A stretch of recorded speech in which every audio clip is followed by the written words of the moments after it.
敘利亞刑事法院針對敘利亞前領導人阿塞德參與的小弟，在14天的內戰期間犯戰爭罪甲反人類罪，甲因判死刑。敘利亞新政府要甲逃亡去羅西亞得到政治庇護的阿塞德引渡返來處決，不過這專家講可能性是真低。وبجناية التعذيب والتعذيب المفضي إلى الموت وجناية الحرمان من الحرية لمرات متعددة بوصفها جرائم ضد الإنسانية وجرائم حرب والحكم عليه من أجل ذلك بالإعدام。敘利亞首都大馬士革第4刑事法院宣判無來聽判的前總統阿塞德死刑，認定阿塞德在14年的內戰期間犯下有謀、故意謀殺濟人罪，連囡仔也無放過。另外，閣犯着用刑、任意逮捕、危害人類罪。法院指出，阿塞德是最高決策者，說是利用國家單位做出這個罪行。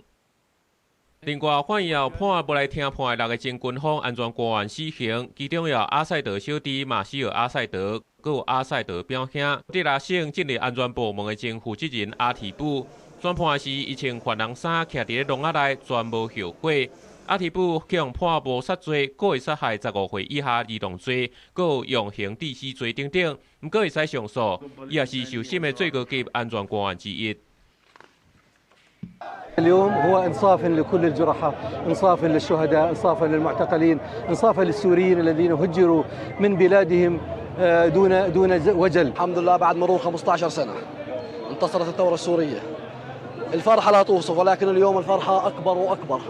這條判決也是阿塞德政府2024年12月向引渡了敘利亞頭一屆針對阿塞德個核心的官員定罪。這代表講阿塞德家族50年的統治宣告結束。阿塞德某囝個有伊小弟馬西爾，佇咧被引渡了，就走去羅西亞受到政治庇護。敘利亞政府要求該引渡轉來，不過去羅西亞拒絕。專家嘛指出，死刑判決要引渡應該就無啥可能啊。這變作是一場台面上的表演，免受甲轉型正義遐爾好聽。公視新聞，景元慶編譯。